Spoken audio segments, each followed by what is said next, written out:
Listo. Muy bien, pues buenas noches a todos y bienvenidos a la sesión de los lunes de Journal Club. Pues para mí es un honor, primero que nada, presentar a dos grandes personas, dos grandes profesionales de la salud, a Ale González, psicóloga, y a Citlali Flores, psicólogas. Primero que nada, felicitarlas porque todos hemos siempre hablado acerca de que el éxito de los programas de cirugía cardiovascular es el trabajo en equipo. Y me da mucho gusto que haya surgido la iniciativa, ¿no? Y probablemente conociéndose a través de este grupo de trabajo, ustedes decidieron juntarse y trabajar en equipo para presentar el día de hoy. Y la verdad es que eso tiene mucho mérito y eso yo se los reconozco y lo felicito. Y vamos a hablar entonces acerca de un tema que se denomina la comunicación médico-paciente y médico-cuidador. Sabemos que hoy es parte fundamental las relaciones y la comunicación para un tratamiento digno y a final de cuentas siempre de calidad. Entonces, muchas gracias a las dos, muchas felicidades nuevamente y les cedo la palabra. Adelante. Perfecto, muchas gracias, Charlie. Hola. Buenas noches a todas y todos. Gracias por estar aquí y pues voy a comenzar compartiendo la presentación. Listo, ¿ya se puede ver? Sí, perfecto. Perfecto. Bueno, pues como bien mencionaba, sí, efectivamente Alejandra y yo nos conocimos en este club. Y bueno, creo que Ale me comentó sobre la idea de poder compartir algo juntos y me pareció pues una excelente idea también y pues espero que sean más sesiones las que tengamos como estas. Y un tema que nos pareció muy interesante dentro de muchos que estuvimos conversando fue esta de comunicación médico, cuidador y paciente. Y para empezar nos gustaría preguntarles primero estos dos elementos y que esta sesión va a ser un tanto de sí decirles algunas cosas, pero también esperaríamos que fuera un poquito más interactiva, ¿no? Que pudieran compartirnos a lo largo de la sesión también lo que piensan, lo que sienten y demás. Entonces nos gustaría si en el chat nos pudieran hacer el favor de respondernos estas dos preguntas. En primer lugar, ¿cuáles consideran ustedes que son las características de una comunicación efectiva entre el médico y el cuidador o médico-paciente? Porque aquí cuando hablamos también del área de pediatría, pues tenemos mucha comunicación con los papás, pero también con los niños, ¿no? Desde chiquititos y más cuando ya nos empiezan a entender. Y la siguiente pregunta es, ¿cuál consideran ustedes que es la relevancia de una comunicación efectiva médico, cuidador, paciente? Entonces, si les diéramos unos minutitos para que nos pudieran compartir esto.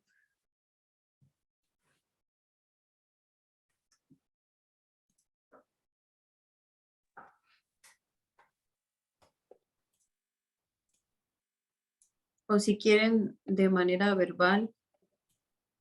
O de manera verbal también puede ser. Aquí dice Charlie.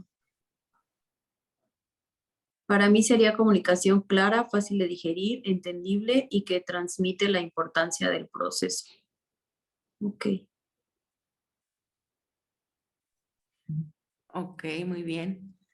Y nada más tenemos a Charlie, ¿verdad? Y los demás, sin miedo, hombre, aunque ahí aparezca su nombre, mándenlo anónimo en el chat privado. Anímense, ahí está Fati. Fátima, yo considero que es explicarle en palabras claras lo que tiene o lo que se va a realizar. Ok, muy bien. Yo creo que, bueno, vamos. Sí, Ale. Un trabajo constante, ¿no? De la jerga. Exactamente. Lenguaje claro, información verdadera. Muy bien. Pues bueno, vamos a seguir leyéndolos conforme vayan poniéndolos aquí. Que transmite que es un trabajo en equipo y que somos tres partes, dos padres y un médico. Muy bien. Pues ahora también cabe de pensar, ¿no? Y reflexionar un poco de, ¿y si lo hacemos, no? ¿Qué tan claros somos? ¿Qué tan precisa es la información? ¿Qué tan digerible? ¿Qué tan concreta? Porque a veces no nos damos cuenta que aunque nosotros intentamos hacer estos elementos, pues llegamos a usar muchas palabras muy técnicas, ¿no? O se nos olvida considerar algunos otros elementos que ahorita vamos a platicar. Entonces, para empezar, vamos a dar una introducción antes de irnos como al punto de enseñarles algunas claves importantes a la hora de la comunicación, o más bien recordar o reforzar. Vamos a comenzar haciendo énfasis de por qué es importante hablar de estos elementos y sobre todo de aplicar la comunicación efectiva médico-cuidador-paciente.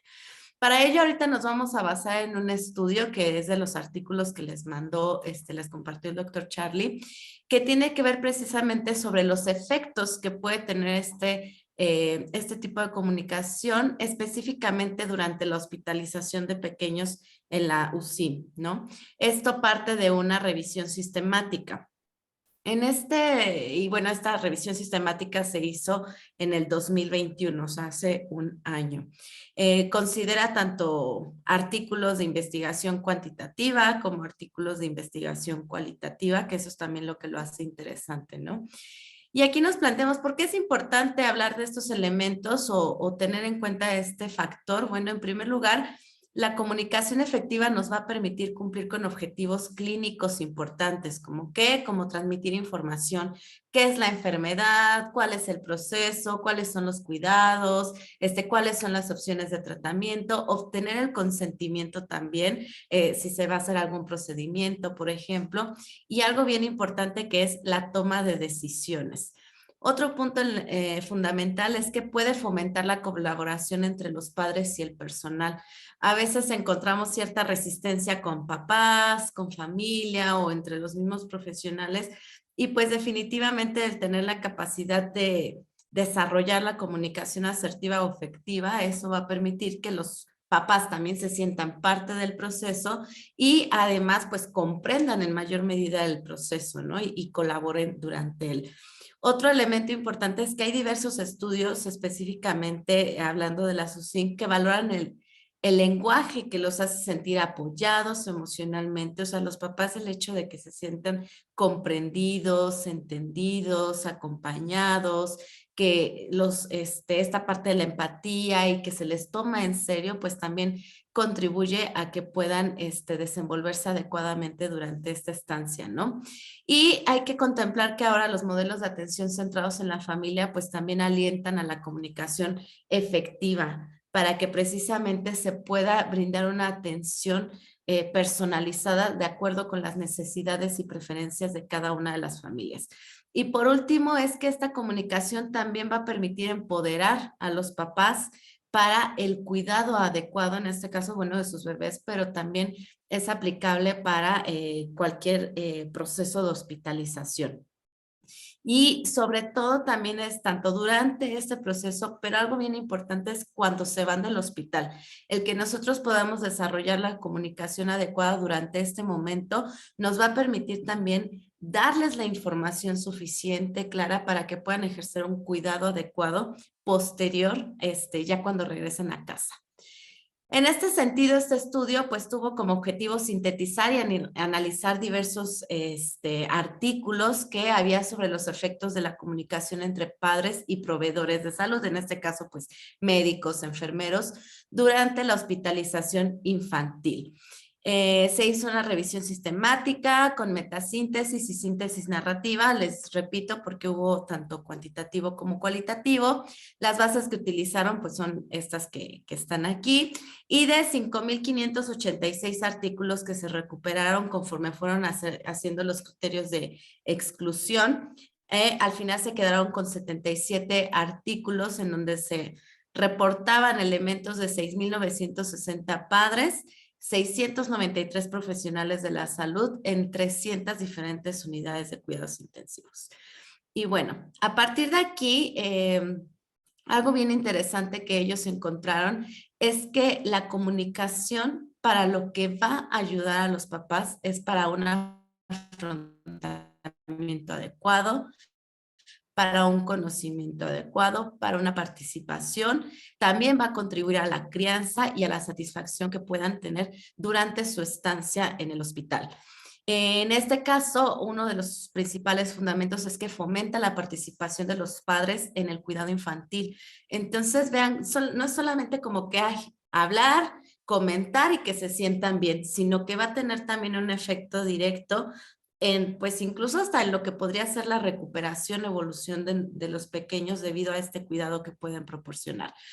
Y bueno, ¿cómo es que logran tener estos 5 elementos? Bueno, por un lado es que la comunicación va a permitir construir y mantener relaciones. Cuando nosotros incluimos el uso del lenguaje considerado, el apoyo a respuestas a las emociones o a la incertidumbre, por ejemplo. También la parte de intercambiar información que contribuye al conocimiento, el acceso a la información precisa, oportuna, clara y permitir que compartan dudas. Ahorita ustedes hablaban, ¿no? Que sea pues digerible, clara, concreta, pero también otro punto muy importante es este, ¿no? Permitirles que compartan dudas, indagar también primero sobre qué es lo que piensan, qué es lo que sienten, qué es lo que saben los papás, porque a veces llegamos y ¡boom! Lanzamos la información así como va, pero primero es importante indagar sobre qué es lo que saben para entonces a partir de ahí ahora sí intercambiar información, romper con la información errónea, cambiarla por la que sea la correcta, ¿no? Va a contribuir a la participación en el momento en el que nosotros compartimos información para fomentar la toma de decisiones, ¿no? Que sean ellos quienes sientan que en realidad están comprendiendo la información, que en realidad están tomando la opción más adecuada para sus pequeños y obviamente ofreciéndoles las herramientas y estrategias para que participen.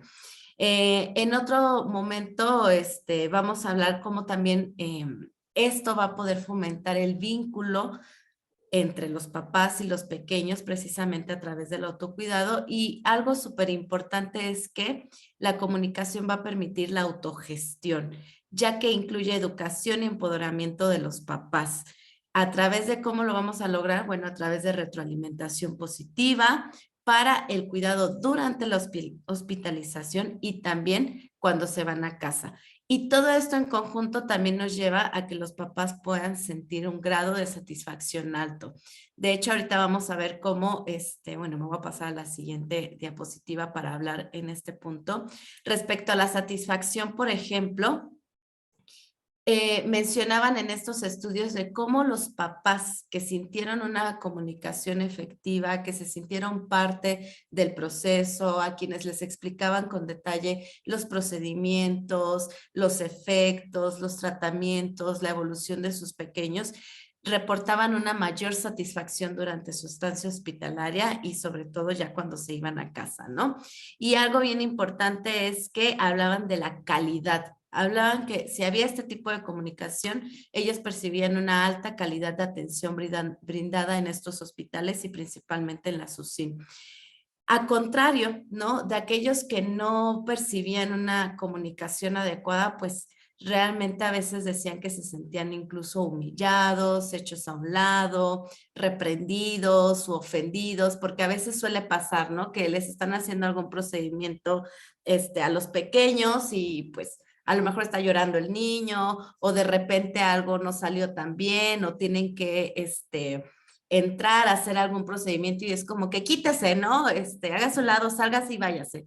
Y pues no se les explica. Yo sé que hay momentos cruciales, ¿no? En los que pues no nos podemos detener así a explicarle con palitos y manzanas a los papis, pero esa es la importancia de los equipos, ¿no? De que a lo mejor haya alguien que pueda retirar al papá adecuadamente y decirle, espérenos porque está pasando esto, porque si no, entonces generaba lo otro, ¿no? Como repito aquí, el sentirse humillado y eso generaba una insatisfacción en general. Y parece mentira, pero aunque pudiera estar bien su hijo ya de salud posteriormente, les quedaba esa sensación, ¿no? De insatisfacción. Respecto al afrontamiento que también ya platicábamos, como para indagar un poquito, el hecho de que se les pueda compartir como, información a través de esta comunicación efectiva permite que ellos puedan lidiar con las circunstancias médicas, saber de los riesgos, de los beneficios, por ejemplo, ¿no? Que puedan comprenderlo de una mejor forma. Que haya intercambios de información abiertos y sin tecnicismos también es algo muy importante para que ellos no caigan en el estrés, en la ansiedad, ¿no? Ay, que es una ECMO, ¿no? Ay, que es un cateterismo, ¿no? Es que cuando hablan de corazón abierto, pues me imagino que, y empiezan como a divagar, ¿no? A irse, es que me dijeron que se va a morir. Eso es algo muy común, ¿no? Tendemos las personas por naturaleza como a quedarnos con lo negativo. O sea, ya me dijeron que hay beneficios de esto y al final me dicen, es que se puede morir. Eso es lo peor que puede pasar y ya me quedé con eso. Entonces, también cómo poder ir modulando este tipo de información. Planificación eficaz del alta o del traslado también permite un adecuado afrontamiento. ¿Por qué? Porque a veces el hecho de que viven en la incertidumbre, de decir, ¿y cuándo se va de alta? Pero es que me dijeron que hoy se iba a ir de alta, o posiblemente esto ya no se va a ir, pero ¿por qué ya no se va? ¿No? Algo está mal, está grave, ¿por qué están tardando mucho? Yo sé que a veces los procesos en los hospitales pues no dependen de nosotros como profesionales de la salud, pero el poder acompañarlos durante este proceso también puede contribuir al adecuado afrontamiento. Algo bien importante que nos mencionaban aquí es que el que los papás pudieran participar en las rondas médicas, es decir, no quiere decir que vayan paciente por paciente, pero que pudieran estar presentes cuando llegaran los médicos a hacer el resumen clínico, que en ese momento ellos pudieran escuchar lo que está pasando, cómo está evolucionando y que también se les diera la oportunidad de preguntar, por ejemplo, y de que sus dudas fueran resueltas. Eso también contribuía al adecuado afrontamiento de la situación y pues obviamente la reducción del estrés. ¿Qué pasaba en el aspecto del afrontamiento cuando no había una comunicación efectiva? Bueno, pues tenían mayor dificultades para adaptarse y aceptar las circunstancias médicas. Además, reportaban que de repente lo que a ellos les podía molestar o causar incluso tristeza era que hubiese bromas o apodos hacia los bebés, o el típico de, pues el niño chillón, ¿no? O el niño chinito, ay, el del norte es, el de los papás así, ¿no? Ay, el de la cama tal. O sea, que todavía se utilice, porque desafortunadamente todavía hay instituciones en donde se llegan a utilizar este tipo de comentarios o de dirigirse a los pequeños, a los pacientes, sean adultos, niños, como la cama tal, ¿no? O como el fulanito menganito, como, pues el de falot, ¿no? Entonces, eso podía provocar molestia también. Y también el hecho de repente tener opiniones médicas discordantes. No sé, pues es que un médico me dijo una cosa, otro médico me dijo otra cosa y me dijo una cosa y al rato que no, que siempre no. Eso también podía repercutir negativamente en el afrontamiento. Respecto al conocimiento en los papás, ¿cómo es que podía beneficiar o no la comunicación adecuada? Bueno, lo mismo. Tener información simple y fácil de entender, como ustedes bien lo dijeron, pues iba a contribuir a que los papás se apropiaran más de ese conocimiito, de esa información y pudieran utilizarlo adecuadamente, ¿no? También este elemento de que sea oportuna y confiable va a mejorar la comprensión y la memoria de los padres. A veces pasa que es como, híjole, nació el bebé y en este momento ya vimos que tiene una cardiopatía y la mamá recién tuvo al bebé, tú está como en recuperación y llegamos y le decimos, pues su hijo tiene una cardiopatía y se tiene que operar antes del año porque si no se puede morir. Entonces es como de, ¿qué? Ese primer momento de cómo pueden recibir la información va a ser crucial y fundamental y muy determinante para saber cómo van a recibir la información en momentos posteriores. Porque pues obviamente les puede generar miedo, les puede generar incertidumbre y se van a quedar con esa mala experiencia. Entonces, también aquí vemos cómo desde el momento en que se da la información y cómo se va a dar, va a ser fundamental para que los papás la puedan asimilar y comprender ya sea a corto o a largo plazo, ¿no? Y cuando pasa esto, que la información no es tan precisa o es tan fría, tan cortada, no en el momento adecuado, pues los papás se pueden sentir molestos, pueden sentirse desinformados y entonces pasa que hay que repetirles una y otra y otra y otra y otra vez, ¿no? Sabemos que como papás siempre nos van a preguntar, ¿no? Pero el hecho de cómo ir dando la información puede determinar en qué medida vayan preguntando y el tipo de dudas que puedan ir teniendo a lo largo, ¿no? Y lo que decía ahorita Ale, ¿no? La parte de la jerga médica, o sea, el hecho de que, pues no sé, como experiencia luego acompañando a médicos, cardiólogos o algo, pues yo sé que ellos a veces, ¿no? Como en incluso nosotros como psicólogos a veces cometemos ese error de que ya tenemos tan arraigados todos los términos que pensamos que lo estamos haciendo muy sencillo. Y no, pues es que del tronco arterioso hay diferentes tipos, ¿no? El 1, 2 y 3, el 1 es esto, el 2 es esto, el 3 es esto, pero su hijo tiene el 1, ¿no? Entonces no es tan grave. Y es así como que, achis, ¿para qué me dijiste tanta información? Fue un bombardeo de información y al final solamente me quedé con uno, ¿no? Y que al final ya ni te entendí, o sea, me confundí en qué fue. Entonces, todo ese tipo de elementos también van contribuyendo a la incertidumbre o no, o el conocimiento de los elementos del diagnóstico de la enfermedad o procedimientos. También otro elemento muy importante de los efectos de la comunicación, como decíamos, es la participación y el vínculo que puede fomentar entre los padres y el hijo. El hecho de desarrollar en ellos la capacidad de hacer preguntas, de expresarse y de proporcionar retroalimentación, eso obviamente nosotros lo vamos a lograr con los elementos que ya mencionamos antes, ¿no? Ir dando esa información simple, fácil de entender. Si yo veo que el médico de plano o la psicóloga me hablan así como de, ¿qué onda? ¿Qué es eso? ¿Qué es ser asertivo? ¿No? ¿Qué es ser compasivo? ¿Qué es que la tetralogía? Pues más me va a dar pena preguntar, ¿no? Porque pues lo hacen ver tan simple, tan lógico y qué es lo que es, que cómo voy a preguntar, ¿no? Entonces, pues obviamente el poder dar el otro tipo de información va a contribuir a estas habilidades y va a contribuir entonces a que el papá sea más activo, sea más participativo durante los cuidados, ¿no? Por eso aquí es muy importante el desarrollar los programas y herramientas enfocados a informar a los papás y a desarrollar este tipo de habilidades en ellos. Esto también, el recopilar información sobre el estado médico y el progreso de los pequeños, pues de igual forma va a contribuir a la participación que puedan tener durante la hospitalización.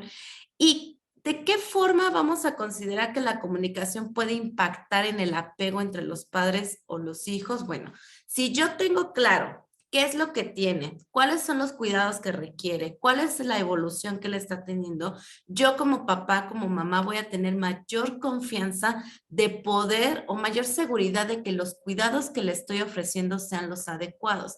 A diferencia de si a mí no me explican o me dicen, no, pues todo va bien, no se preocupe. Bueno, sí, pero ¿qué es que todo vaya bien? ¿Qué sí puedo hacer, qué no puedo hacer? Si quedan todas estas dudas con los papás, pues obviamente ellos van a empezar como a generar este apego inseguro con los pequeños, ¿no? ¿Qué tal le hago esto? Y termina peor, ¿no? Entonces mejor ni lo toco o empieza la sobreprotección o la evasión y demás elementos, ¿no? Por eso les digo que la comunicación efectiva va a contribuir a la seguridad en este vínculo entre los papás y los hijos. Y bueno, lo de la satisfacción que ya habíamos platicado. Entonces, como que todos estos elementos son los que llegaron a concluir los autores de estos artículos después de toda la revisión sistemática que se realizó en cómo la comunicación puede repercutir en estos 5 elementos principales: afrontamiento, conocimiento, satisfacción, participación y vínculos padres-hijos a partir de cada una de las descripciones que les acabo de comentar. Entonces, en conclusión, podemos decir que la comunicación puede mejorar tangiblemente resultados relacionados con los padres en la SUSIN. Se recomienda la educación personal, pero también la inclusión de los padres en las rondas médicas para mejorar los intercambios entre padres y personal. Recuerden esto, lo que les comentaba, no es que vayan a ir los papás paciente por paciente, pero sí que puedan estar ahí, obviamente hace la diferencia, ¿no? Aquí algo bien importante es también la educación que nosotros recibimos como profesionales de la salud. El ser proveedores compasivos y de apoyo obviamente va a brindar oportunidades para que ellos puedan participar en la toma de decisiones, se sientan entendidos, sientan empatía. De hecho, mencionaban mucho que de las personas que más empatía sienten, y eso todos lo sabemos por el papel que juegan, muy importante, pues son de las enfermeras, ¿no? Decían, es que el hecho de que la enfermera me explique esto, el hecho de que la enfermera incluso hasta se encomienda a Dios, o sea, como un poco más empática, de sí, papi, te entendemos, eso habla como de mucha satisfacción en los papás también, ¿no? Y pues obviamente eso habla de que nosotros tenemos esa compasión, esa empatía y ese apoyo hacia ellos. A veces sabemos que en el ajetreo de los hospitales y de los pacientes y de la vida en general, pues pareciera que no tenemos tiempo para darnos pues la tranquilidad de hablar con ellos, de estar resolviendo dudas o de pensar más en este tipo de información, pero pues es muy relevante que lo podamos hacer, ¿no? Lo que decíamos, pues los intercambios de información precisos, accesibles y oportunos van a ser el pilar fundamental y obviamente esto nos va a permitir empoderar a los padres para que asuman su papel como cuidador principal, tanto en la USIM, pero sobre todo esto con el objetivo de que cuando ellos salgan de una hospitalización, pues puedan ofrecer los cuidados adecuados y tengan esta confianza de estar en casa. Y pues ya por último, algunas de las claves, bueno, de mi parte, ahorita va a continuar Ale con otros elementos muy importantes y que les va a servir les va a ser de mucha utilidad. Recordar cómo podemos lograr esta comunicación efectiva y todo esto que nos decían, pues las 5 claves para mejorarlos es ser empáticos y recordemos que empáticos no es como lo hemos, como nos hacen creer, ¿no? Ponerse en los zapatos del otro, pues no, porque si yo me pongo en los zapatos de Ale, en los zapatos de Charlie, en los zapatos del doctor Bolio, que son a los que veo aquí, pues no calzamos del mismo número, ¿no? O sea, nunca voy a poder entender qué es lo que siente Charlie al traer sus zapatos, porque pues a mí me van a quedar grandes seguramente. Entonces, más bien es independientemente de que me queden o no, intentar comprenderlo, ¿no? Intentar como no juzgarlo, intentar comprender lo que está él sintiendo al usar sus propios zapatos, porque pues evidentemente nunca vamos a poder sentirlo al 100% como lo sienten las otras personas.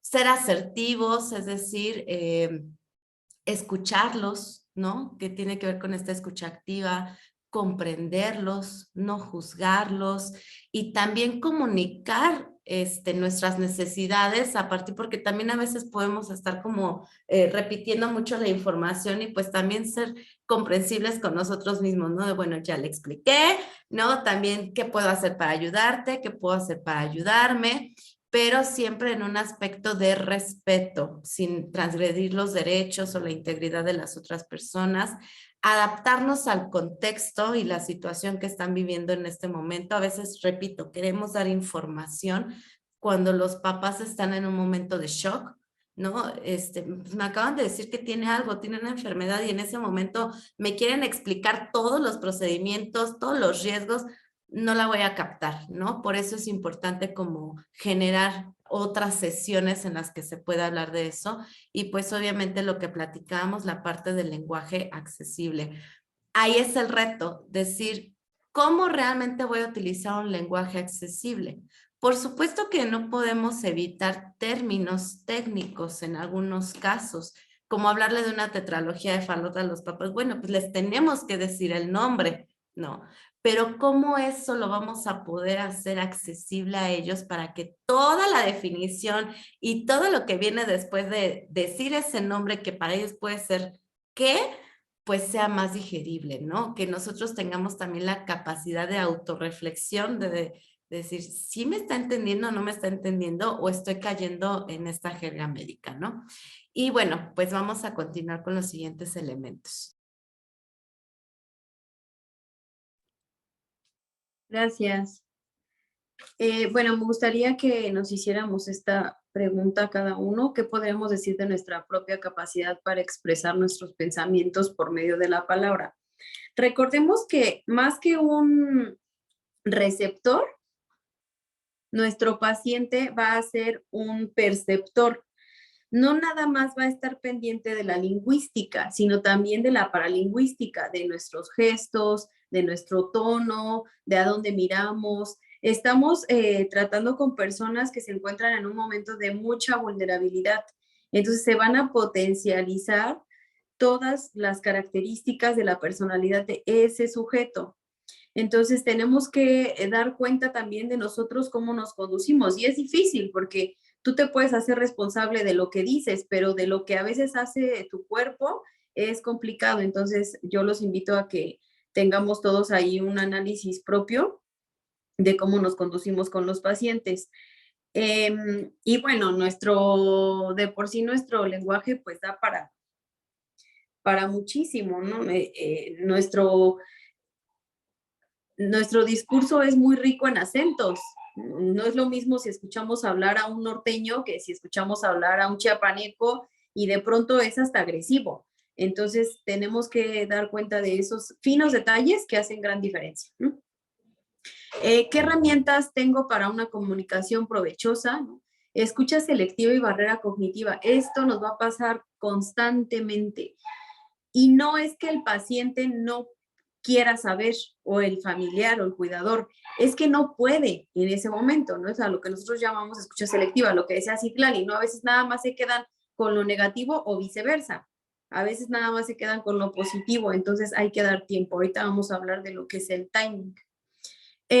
Conocer a grandes rasgos la historia de nuestro paciente. No le van a hacer, porque no da la vida, no hay tiempo y lo entiendo, lo comparto, no le van a hacer un estudio socioeconómico, pero sí podemos saber a grandes rasgos de dónde viene, cuáles son sus redes de apoyo, cómo se encuentra en ese momento, ¿no? En algún momento por aquí anda Pamela, que ahorita está formándose en nuestro hospital, en el Federico Gómez, me decía, oye, es que me quedé como sorprendida de que una residente de la UTIP le preguntó a la mamá que quién le estaba apoyando, ¿no? O hay veces que yo también aplaudo mucho cuando los médicos, antes de dar informes, preguntan, ¿ya desayunó? ¿Cómo pasó la noche? Porque son necesidades básicas que omitimos. O sea, obviamente una mamá, un papá o un cuidador que no ha desayunado, que no ha dormido y aparte trae una angustia, no te va a poder poner atención. Entonces hay que indagar un poco en eso. Ahora, el interés superior del niño. Yo constantemente menciono esto porque los niños tienen que estar enterados. Hay que cuidar también su parte emocional. El niño como individuo, por eso enviamos también el otro artículo, ¿no? De sujetos a derecho. Muchas veces escuchamos comentarios como es que no me va a entender, es que no se da cuenta. El niño, bueno, desde que tiene acceso al lenguaje ya está escuchando, ¿no? Y aun cuando no tiene acceso al lenguaje, un año, año y medio, está siendo sometido físicamente a muchos procedimientos, entonces sabe que algo está pasando.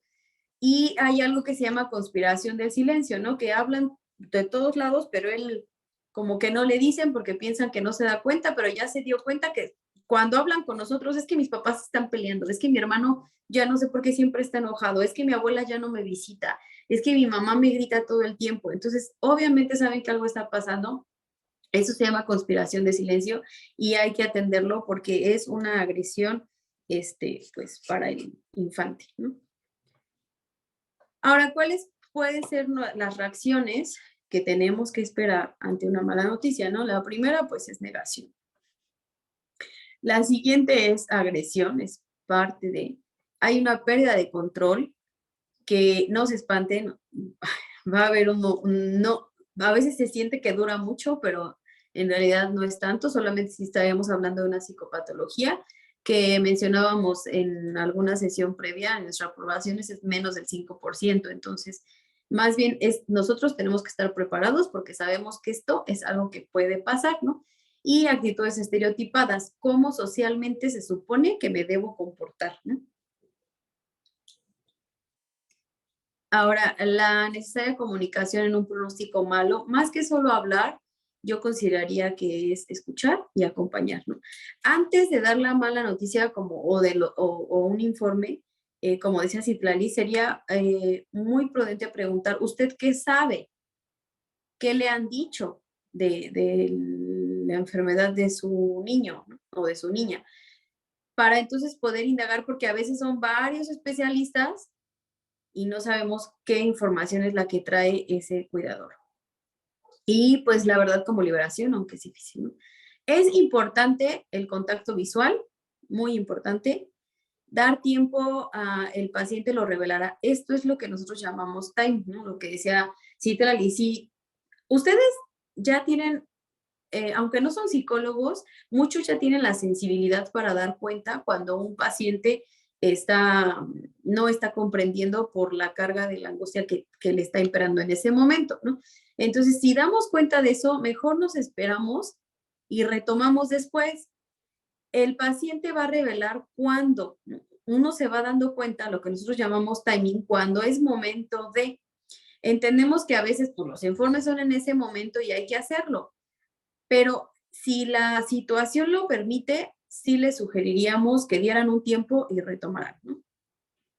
Escuchar, hablar solo lo necesario. Si damos mucha información se va a perder. Entonces tienen que ser, consideramos, información muy dirigida para ese momento. Ahora, la negación. En esta etapa, por favor, les sugerimos que eviten dar noticias con introducciones largas. Les decía, mucha información no va a servir, van a perder su tiempo y van a abrumar al cuidador o al paciente. Evitar hablar de sí mismo, porque constantemente caemos en eso, ¿no? Por anteponemos nuestras necesidades y entonces hacemos a un lado las necesidades del cuidador o del paciente, ¿no? Y no exponer sospechas, ¿no? Ustedes como médicos ya saben qué es lo que puede pasar, pero si le decimos todo eso que puede pasar y al final no pasa, pues nada más es una exposición innecesaria. Entonces, hasta que tengamos certeza entonces sugerimos que den las sospechas, a menos de que en ese momento sea crucial para la toma de decisiones o algo en específico. Porque si no, elevamos la negación o elevamos la agresión, ¿no? Estimular la verbalización del otro lado, lo escucho, qué quiere, qué piensa, qué siente. Lo mismo con el niño, por favor. Reflejar, no es muy importante reflejarles las cosas que nosotros alcancemos a percibir que están haciendo de una manera adecuada. Cuidar nuestro lenguaje corporal, lo que les decía hace rato, y pues ser pacientes y como lo mencionaba Citlali, ser empáticos. Pérdida de control. ¿Es probable que suceda? Claro que sí. Les decía, yo sé que se siente eterno, pero en mi experiencia y lo que dice la literatura es que el momento catártico, verborreico o de la pérdida de control o el llanto exacerbado no pasa de 20 minutos si le damos un espacio a esa persona. Si estamos interrumpe la verborrea o el llanto, sí se puede exacerbar. Pero si damos un espacio, yo casi que les aseguro que no van a ser más de 20 minutos, que se siente eterno, pero no pasa de media hora, en serio, normalmente. Ahora, no vamos a sacar del ring al paciente, porque no es posible, pues tiene que estar, o sea, se nos ha mermado mucho la posibilidad de crecer vía el conflicto. Es como que el niño no se entere, que el niño no sepa, hay que cuidarlo. Sí hay que cuidarlo, pero claro que se tiene que enterar, tiene que saber, no lo podemos victimizar, vamos a trabajar su autonomía aún vía el conflicto y que eso tenga una resignificación. Entonces, es sacarlo de las cuerdas, pero pues no lo podemos sacar del ring porque es los acontecimientos que están sucediendo en su vida. Más bien hay que ver la forma de quitarlo del momento crítico, emocionalmente hablando. Ahora, pues sí, hay grados de mala noticia en una muerte súbita, que es la que creo que nadie queremos pasar. Bueno, de ninguna forma, no, pero una muerte súbita es mucho más compleja. El diagnóstico de una enfermedad crónica, noticias inesperadas o malos pronósticos, ingresos hospitalarios, ¿no? Muchas veces dicen, ay, nada más venía por estudios o solamente venía por una consulta y ya me tuve que quedar y todo se desencadena un montón de cosas, pues, que ellos tenían planeadas.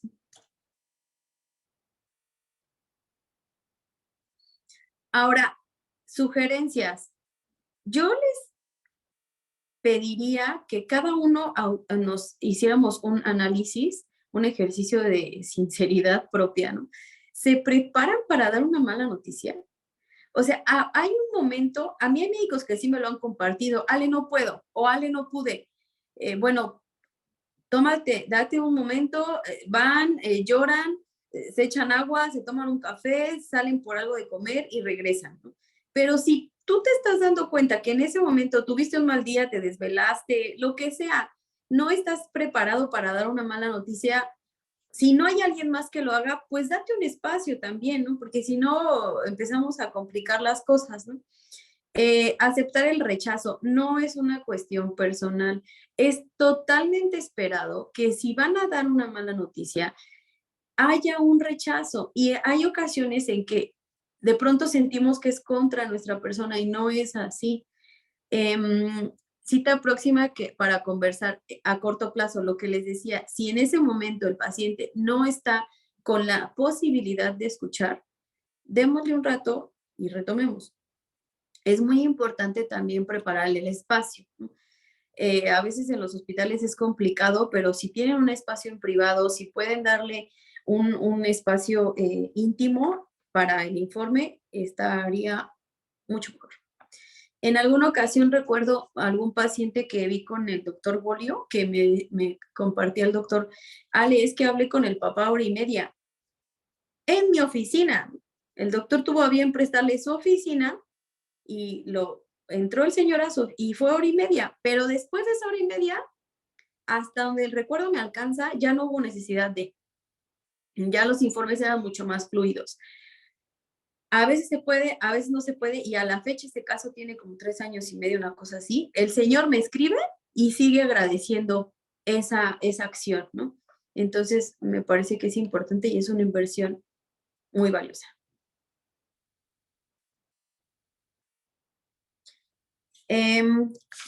Quiero ver si no se me va nada. Es muy importante escuchar al niño porque un caso que se me quedó muy, muy grabado, que leí en alguna ocasión, es un paciente que expresaba, es que me duele la cabeza, y resonancias, y neurólogo, y nada, y nada, y nada. Hasta que alguien tuvo la delicadeza de preguntarle, ¿dónde te duele? El niño señala la barriga, ¿no? Entonces, muchas ocasiones no escuchamos al menor y nos centramos en la información que nos da el cuidador. Entonces, sí considero importante que también escuchemos al menor, ¿no? Creo que por ahora es todo lo que yo querría compartir. No sé si alguien tendría comentarios, sugerencias, preguntas. Muchas gracias a ambas y bueno, yo quiero comentar que lo que creo que de las cosas más complicadas para mí todavía al día de hoy, después de mucho tiempo y desafortunadamente muchas experiencias, es cómo dar una mala noticia, ¿no? Hoy todavía no encuentro la manera, ¿no?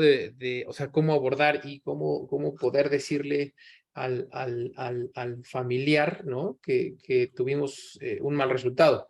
Y al final de cuentas, todo esto va en función de el entender el proceso, y creo que el trasfondo es importante. ¿Por qué? Porque cuando, bien lo comentan ustedes, si yo tengo una información precisa, tengo una buena relación médico-paciente, tengo una comunicación efectiva y clara con el paciente, el proceso probablemente al final pueda ser mucho más sencillo.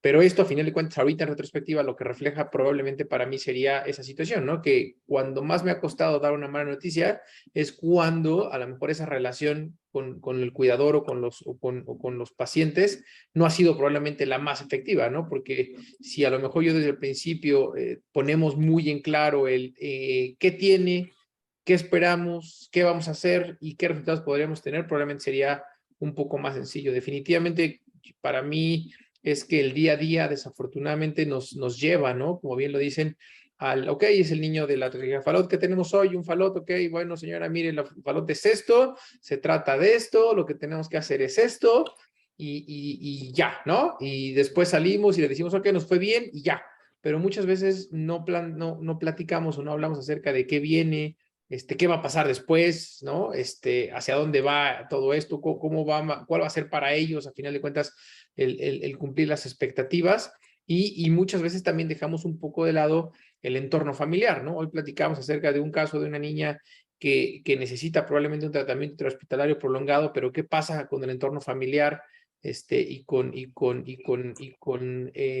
con cómo va a interferir esto a final de cuentas en la dinámica familiar. La verdad es que es súper interesante, y la verdad, para mí es otra vez empezar y retomar mucho este tema de las relaciones, de la comunicación efectiva, del tomarte el tiempo, ¿no? Para, a final de cuentas, hacer algo efectivo con la familia y con el niño, ¿no? Y tomar muy en cuenta también en consideración la opinión de los pacientes. A veces nosotros también decimos, ok, este niño es candidato a esto, le podemos hacer esto, probablemente podía ir para acá, pero siempre creo que, y a lo mejor en eso se refiere un poquito lo de el pase de visita y las rondas médicas, ¿no?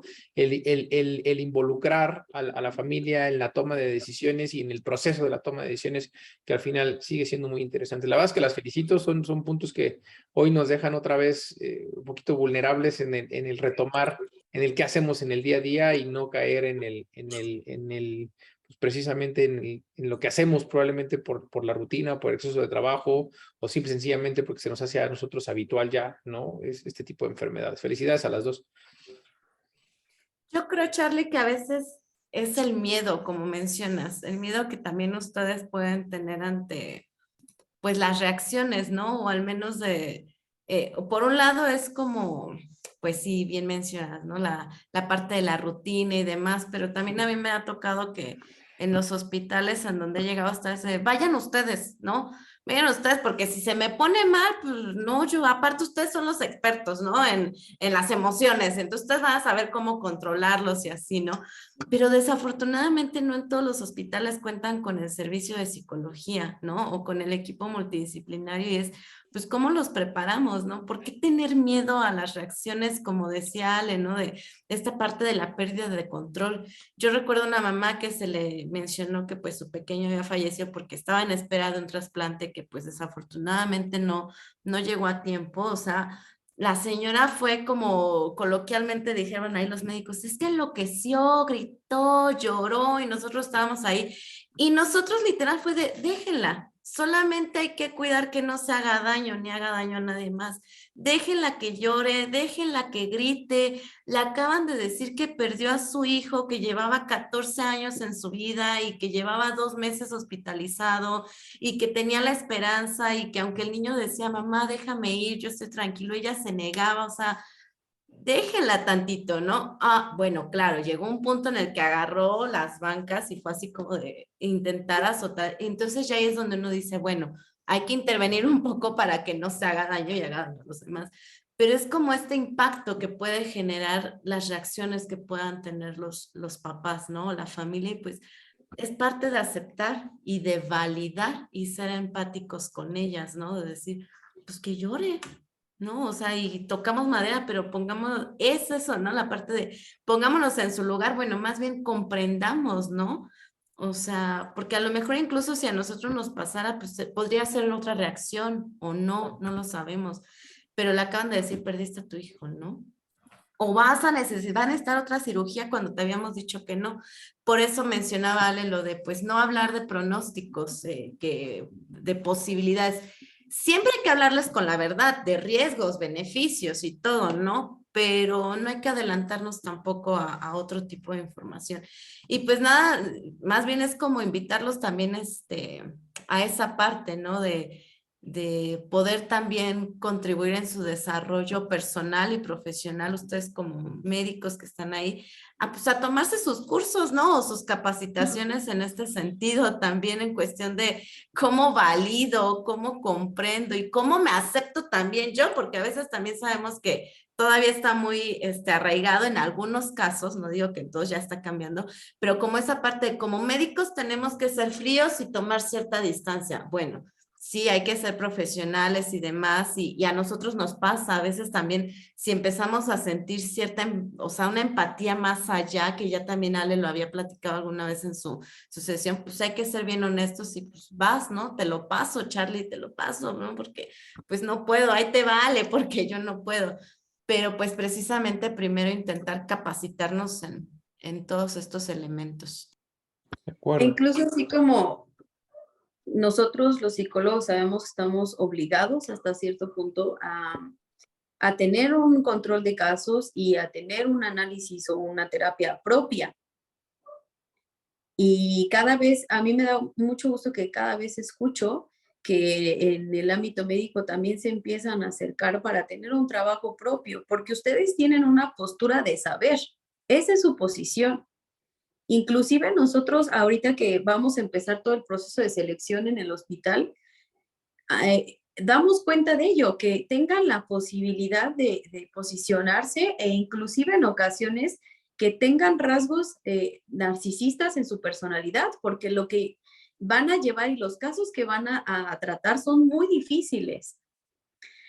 Pero hay que mediar esa parte también, ¿no? No irnos como a una postura de omnipotencia y entonces bloqueo la posibilidad de tener una parte humana y cálida, que por supuesto que la tiene, pero de pronto percibo que hay mucho temor a que se revele eso. Claro, no estoy diciendo que se van a desbordar con el paciente jamás, pero hay también ocasiones en que, por ejemplo, en la terapia, los médicos cuando han dado una mala noticia, hay momentos en que yo sí he escuchado que les dicen, discúlpeme, no sé qué más decirle, pero la acompaño. E inclusive hay ocasiones en que hasta se han permitido el contacto físico. Y eso da de verdad otra cara, ¿no? Doctor Gorio, adelante. Sí, sí, no, yo creo que tocaste un punto, es lo que quería yo comentar, Ale. El justo medio es lo que hay que tratar de buscar en esto. A fin de cuentas, la relación médico-paciente o médico-cuidador, porque en pediatría, pues siempre hablamos del cuidador. O sea, desde que estudiamos pediatría sabemos que el niño no viene solo. Entonces, es lo que le da la característica a nuestra especialidad, que la relación médico-paciente es médico, binomio, mamá e hijo o papás e hijo, ¿no? Entonces, la relación médico-paciente, como cualquier tipo de relación, pues implica dos personalidades. Y yo creo que como médicos, y un poco a lo mejor los años te dan un poco la experiencia, el buscar el justo medio, o sea, uno siempre está viendo, uno tiene que saber que está comunicando, o sea, qué está comunicando, qué es lo que le quiero yo decir a los papás, qué es lo que les quiero transmitir, pero al mismo tiempo está uno viendo qué tan conectados están los papás, o sea, cada día te encuentras distintos tipos de personalidades de papás. Pasas a una cama y los papás están súper pendientes, súper conectados y súper empáticos ellos también. Y la cama de al lado, la mamá está papaloteando, no sabe, le estás diciendo y está atendiendo otras cosas. Y hay muchos factores de comunicación que no nada más son el lenguaje verbal, sino también el lenguaje corporal y algunos tips que uno va logrando o que uno va aprendiendo a lo largo de los años, ¿no? Uno, ver a los ojos, o sea, eso es importante, o sea, en la comunicación, cuando tú estás viendo a la mamá, al niño, o al niño, cuando entiende el niño, o a los dos, incluso estar hablando con los dos, es estar viendo a los ojos y que ellos te estén viendo a ti a los ojos, ¿no? Entonces, eso parece mentira, pero es parte importante de la comunicación. En segundo lugar, el médico siempre tiene que, o sea, el que tiene que tener la variedad de formas de comunicar o de estilos de comunicar es el médico. El paciente es como es o la mamá es como es. Entonces, uno necesita adaptar, es de las cosas en las que uno es el que tiene que adaptarse. O sea, uno siempre va a poder ponerse al nivel de los papás y los papás no siempre van a poder ponerse al nivel del médico. O sea, se necesita, pues, en la variedad, uno siempre es el mismo, los familiares son los que van variando de paciente a paciente. Entonces, uno tiene que tener esa capacidad. Y, y lo que yo comentaba al inicio, o sea, a mí siempre me ha servido a veces sí transmitir las emociones, o sea, a los papás del nivel que sea, decirles, a ver, que entiendan que no es el médico arriba y el paciente allá abajo, que tampoco es que ellos vienen a obtener un servicio y que como ellos en el ámbito privado o empoderar a los demás y decir lo que usted diga y es lo que yo voy a hacer, porque no, se trata de eso que yo mencionaba, formar un equipo. Y la gente, si le dices, queremos formar un equipo donde usted y yo estamos trabajando por el mismo fin, que es la salud de su bebé, y las decisiones las vamos a ir tomando juntos, eso realmente a mí me funciona. Pues no sé ustedes qué opinen, pero a mí me funciona. Y decirle eso al paciente y decirle, las decisiones las vamos a ir tomando juntos, y llevarlos a que ni yo, un poquito lo que decía, se necesita ser un poco narcisista, sí, pero también hay que tener humildad. O sea, tampoco es bueno que uno le transmita al paciente, yo soy Superman y le voy a salvar la vida a su hijo, porque eso no es cierto. O sea, el día que yo, si no se la salvo, me van a demandar. Y tampoco decirle, no, pues no podemos hacer, no, pues no, o dudar mucho, o no sé, porque pues entonces uno no transmite seguridad. Entonces, esa es la parte donde a lo largo de los años uno va aprendiendo cómo transmitirle al paciente el justo medio y la información necesaria, útil, y no más de la necesaria y no menos de la útil. Entonces, creo que esto pues es poco a poco, tienes razón, sí uno tiene que leer estos artículos, esta sesión de hoy, por ejemplo, yo sé que para todos los que estamos aquí es muy, muy, muy útil o o aporta mucho, porque a veces no nos pensamos o se nos olvida o no tenemos tiempo de ponernos a pensar como médicos cómo estoy yo manejando mi relación con médico-paciente. Y pues la mitad por lo menos depende de uno como médico. Y ya nada más para terminar, el, el, en nuestra especialidad, a lo mejor esto no es para otras especialidades, a lo mejor las más difíciles como oncología, neurocirugía, cirugía cardiovascular, o sea, las especialidades más difíciles, el, el, eh, es difícil transmitirle al paciente o el paciente piensa que todo el equipo está conectado todo el tiempo. Entonces, en esta comunicación, eh, creo que en lo que tenemos que avanzar en nuestra institución, por lo menos en el infantil, es que el paciente capta perfectamente bien cuando estamos trabajando en equipo o cuando no estamos trabajando en equipo. Entonces, es parte de lo que tenemos también que tener cuidado, qué le decimos al paciente y de qué nos lavamos las manos, pero también pensar que cuando nos estamos lavando las manos de algo, le estamos echando la bolita a otro que pudiera repercutir en que echemos a perder esa comunicación médico-paciente.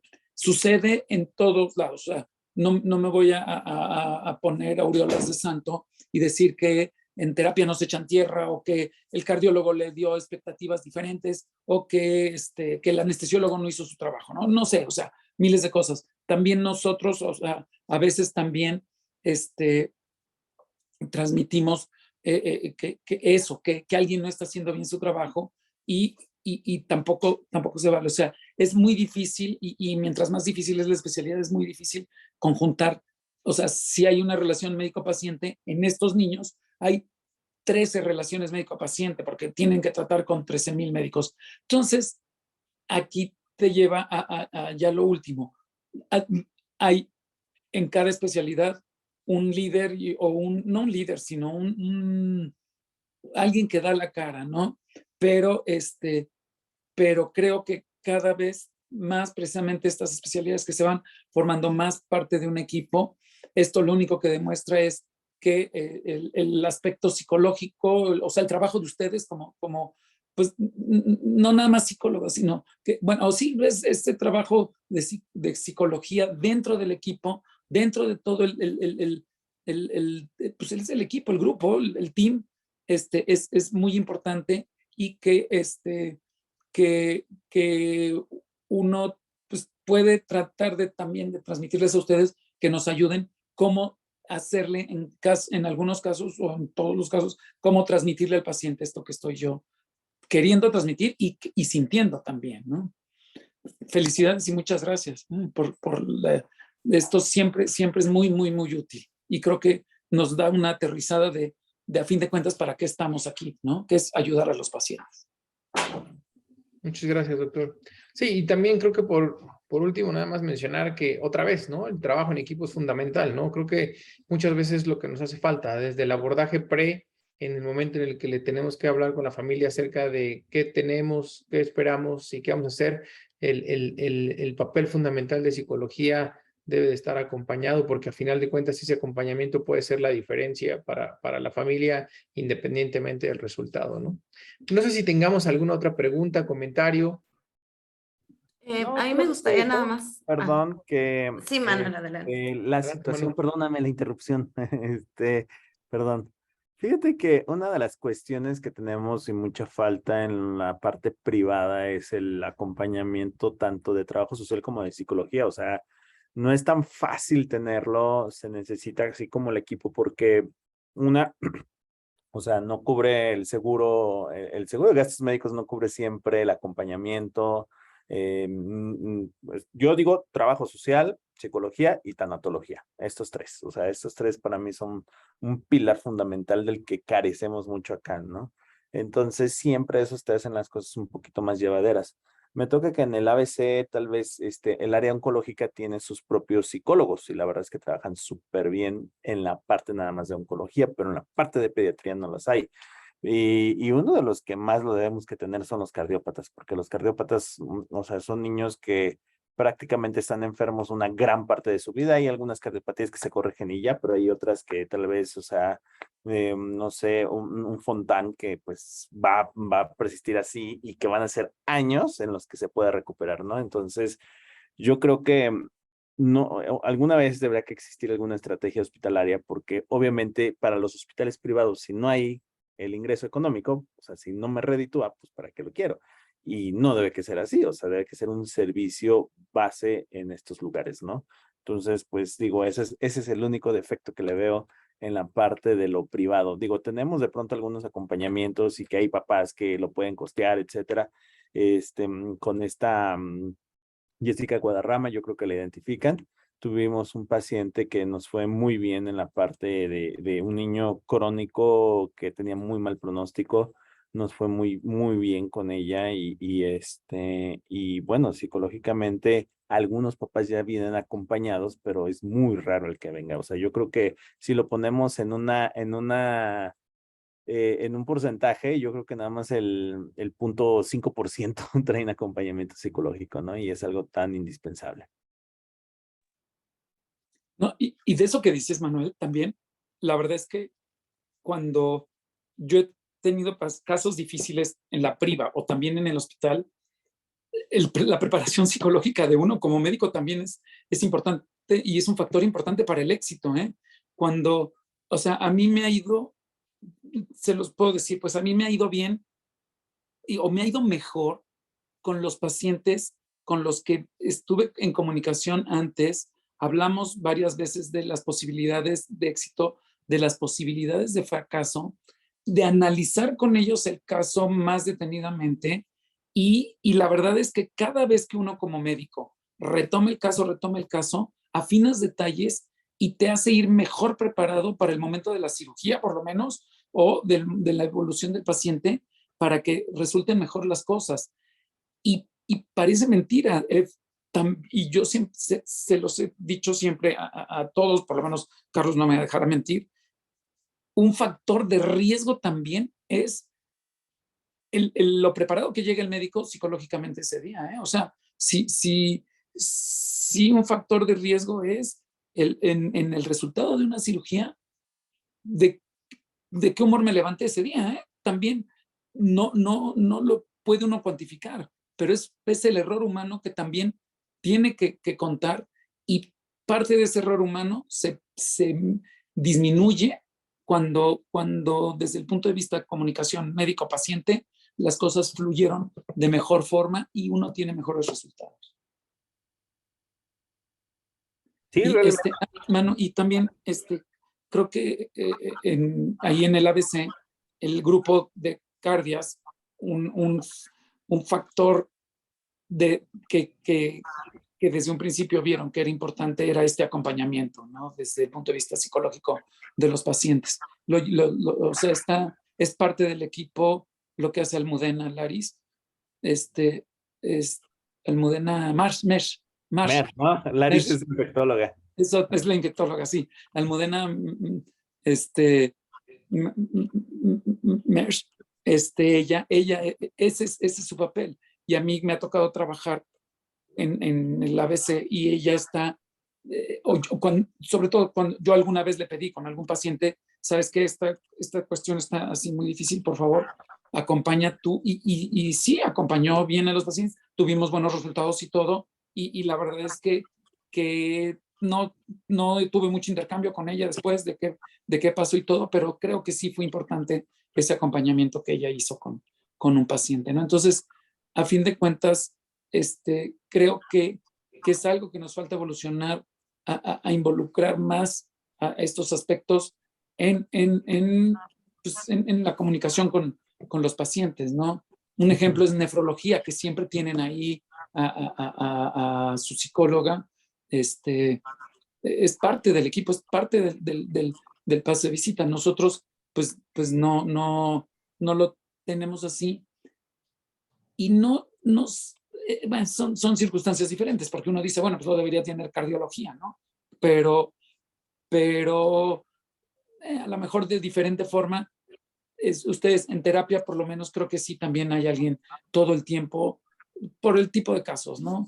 Pero sí creo que debemos pensar cada vez más en la incorporación en los equipos del personal de psicología tal cual, ¿no? Y no como personal, sino como parte del equipo, como amigos dentro del equipo. Claro, claro. Sí, definitivamente también nosotros necesitamos nuestro apoyo emocional y hay una anécdota ya para terminar, por ejemplo, Rolando lo conocen, el neurocirujano, él para sus neurocirugías, desde el día previo a la neurocirugía, se prepara, come sanamente, digamos, es su ritual, pues, o sea, es su ritual de comer sanamente, descansar, y literal, o sea, son verduras, sí, su porción de carbohidratos, proteínas y todo ello. Duerme muy bien para estar perfectamente al siguiente día y ese es su ritual, o sea, digo, finalmente es su tranquilidad mental para poder operar a su modo, ¿no? Digo, pues ustedes operan diario, ¿no? Entonces está cabrón diario estar comiendo sano, ¿no? Oye, bueno, no, y otros tips, o sea, tenemos un amigo que dice, cuando estés dando los informes para que sepas que el paciente o que la mamá ya te entendió la gravedad del asunto, de lo que estás haciendo, da los informes hasta que veas aparecer la primera lagrimita en la mamá antes de operar al niño. No, suena cruel, pero algo tiene de verdad, porque un poco lo que les decía de saber que sí está comprendiendo y el paciente, la mamá del niño tiene que estar muy consciente de la gravedad del asunto también, ¿no? Pero no se trata de espantarlo ni de no darles esperanza, sino al contrario, siempre de una mala noticia y una buena noticia, ¿no? Entonces empezar con la buena noticia. Ale, O con la adelante. mala y decirle, pero la buena es esta, ¿no? Ale Ochoa, adelante. Hola, buenas noches. Yo, bueno, estaba pensando que uno de los puntos muy importantes que hay que mencionarles a los papás es que después de que los niños salen de terapia, generalmente es como si su humor cambiara y se muestran como muy indiferentes hacia los padres, incluso hasta cierto rechazo, porque sienten como que los abandonaron por tantos días, bueno, algunos pocos, pero algunos llevan bastantes días en terapia. Entonces sí es un punto que debemos de hablar con los papás. Eh, Al momento de que sale el niño de terapia, sí lo médico, pero también ese cambio de humor que generalmente tienen, sobre todo los pacientes de cardio. Cuando estaba en Sonora, en Ciudad Obregón, era como que más notábamos que presentaban estos cambios los niños. Entonces sí, los papás nos preguntaban muy angustiados que qué le había pasado, que algo neurológico, y pues sí tratábamos como de orientarlo hacia psicología, pero también nosotros hablar antes con ellos de que iban a presentar este cambio. Entonces ya después notamos que los papás como ya sabían cuando les dábamos informes antes del procedimiento y antes de que salieran de terapia, pues ya estaban un poco más tranquilos con estos cambios de humor que tenía pues su pequeño. Sí, la verdad es que eso es fundamental. O sea, creo que eso pasa mucho y la verdad es que ese tema también, creo que ahí también mencionamos el post, ¿no? O sea, no nada más hablar del antes, después, sino qué esperamos.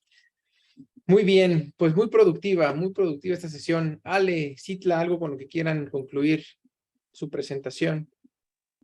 Pues que lo que comentaba el doctor Bolión, queremos un equipo de trabajo interdisciplinario o multidisciplinario. Es como con los papás. Les preguntamos normalmente a las familias, ¿discuten enfrente del niño? ¿O se ponen de acuerdo en otro sitio y entonces qué información le dan al niño para caminar sobre la misma línea, ¿no? Así con los casos, ¿no? A lo mejor están en desacuerdo, ¿en dónde lo hacen? Porque llega entonces el intensivista y le dice una cosa y entonces no está de acuerdo el cirujano y le dice otra cosa y entonces, ¿qué le estamos transmitiendo a la familia? O es inter o es multi. Cada quien va a dar su opinión así o la vamos a conjuntar y nos vamos en la misma línea. Entonces ya acá, oye, mano, te pasaste, yo creo que no va así la cosa, ¿no? Bueno, a ver, le decimos esto, porque al final si hablas del trabajo de tu colega, estás hablando de ti. O si hablas del hospital donde trabajas, donde te formaste, estás hablando de ti. Entonces, poner ahí precaución en ello y trabajar los egos. Difícil. Pues ya Sí, yo claro. también coincido en esa parte del trabajo interdisciplinario y que pues también como médicos den esta oportunidad al equipo de psicología, ¿no? De formar parte y lo mismo que siempre he dicho, vale la pena que 11 que estamos aquí hoy, pues habla también de la importancia, ¿no? El interés que vaya siendo a lo mejor de poquito en poco, ¿no? Porque de repente es como que, ay, pues no es un tema taquillero, no es un tema tan importante, pues es como empezar, ¿no? También como ir haciendo esa reflexión de la que hablaba Ale, el decir, pues no, o sea, sí es importante, ¿no? Nosotros mismos como profesionales de la salud qué relevancia le estamos dando y pues que también es cierto, no podemos ser todólogos, ¿no? Por eso es importante como tener ciertas capacitaciones y este trabajo en equipo para que, pero pues la comunicación, o sea, estamos, como bien dice Ale, estamos hablando de la comunicación médico-paciente, pero si no hay ni siquiera comunicación entre el equipo de trabajo, pues se vuelve también un caos, ¿no? Rectificar siempre la información con los papás, o sea, a veces es como, cuando estoy con ellos es de se les explica algo y es volver a preguntarles, ¿no? Y a ver, ahora usted dígame, ¿no? Porque a veces damos por hecho, ¿me entendió? Sí, bueno, bye, ¿no? A ver, repítamelo, ¿no? ¿Qué es lo que entendió? Para estar seguros de que realmente están como apropiándose de ello. Y hace rato decía, ¿no? Siempre es principalmente el trabajo con los papás, pues por el ámbito en el que estamos y demás, pero pues recordar que pues también son los niños súper importantes, ¿no? Lo que les digo a los papás, si desde que están bebecitos, ellos ya reconocen la voz de mamá, ¿no? Ya reconocen la voz de papá, ya reconocen si algo les duele, por ejemplo, entonces es empezar a tener ese acercamiento y a veces sabemos que por el tiempo, pues le estoy explicando a mamá y a papá y pues que escuche el niño o ahí medio también lo integro, ¿no? En la información y pues no, también es ser conscientes de que la información se tiene que dar de diferente forma, o sea, de diferente forma tanto a papás como a niños, y con los niños es hasta usando títeres, usando cuentos, usando dibujos, el juego, ¿no? Intrahospitalario, o sea, realmente sí requiere también ese tipo de atención, ¿no? Como más particular, más especial, el brindarle la información al niño, a diferencia de los papás, ¿no? Entonces también ahí es muy importante y que sería tema de otras sesiones de cómo decírselo a los niños, ¿no? Y pues nada más, les agradecemos mucho. No, de Es acuerdísimo. maravilloso. Y es maravilloso ver cuando a mí me ha tocado, ¿no? Un niño de 5 años, llega el estudiante de enfermería y no, mi puerto no me lo abras porque el PIC nada más se abre cada 8 días. O sea, eso es lo que queremos, ¿no? Que el niño sea autónomo. Pues estamos viendo enfermedades en un hospital de tercer nivel crónicas. ¿Qué va a pasar con ese niño? ¿No? Los niños de FQ perfectamente ya desde los 4 años, así como lo enseñas a lavar su vaso y a poner en la tarja el plato, ya lavan sus nebulizadores, ¿no? Ya saben que primero va al alfa y que después eso es lo que hay que apuntarle, pero si no lo involucramos, y eso la teoría no lo dice y la praxis, si involucras al niño, los efectos en su salud van a ser mayúsculos, ¿no? De acuerdísimo. No, y nada más ya para concluir así, la verdad es que valoramos mucho el trabajo, bien lo decían, antes era una sola persona, antes creíamos que podíamos hacer todo, pero hoy Yo que he estado en contacto, bueno, todos los que estamos aquí hemos estado mucho en contacto ya con su trabajo, con ustedes y la importancia del papel que juegan ustedes, creo que es fundamental para un programa de cirugía cardiovascular. Les felicito nuevamente, muchísimas gracias a todos los que asistieron, 11, 12, pero también tuvimos muchos por Facebook, entonces una buena transmisión, les agradezco mucho. La próxima semana va a estar con nosotros nuestra gran amiga Eve, ella está en Guatemala, es cardióloga pediatra, y por ahí les mando pronto los artículos y la información necesaria. Nos vemos la próxima semana y que tengan todos muy buena noche. Gracias, Isla, gracias, Ale. Buenas noches a Igualmente, todos. bye. Que tengan buena noche y que descansen.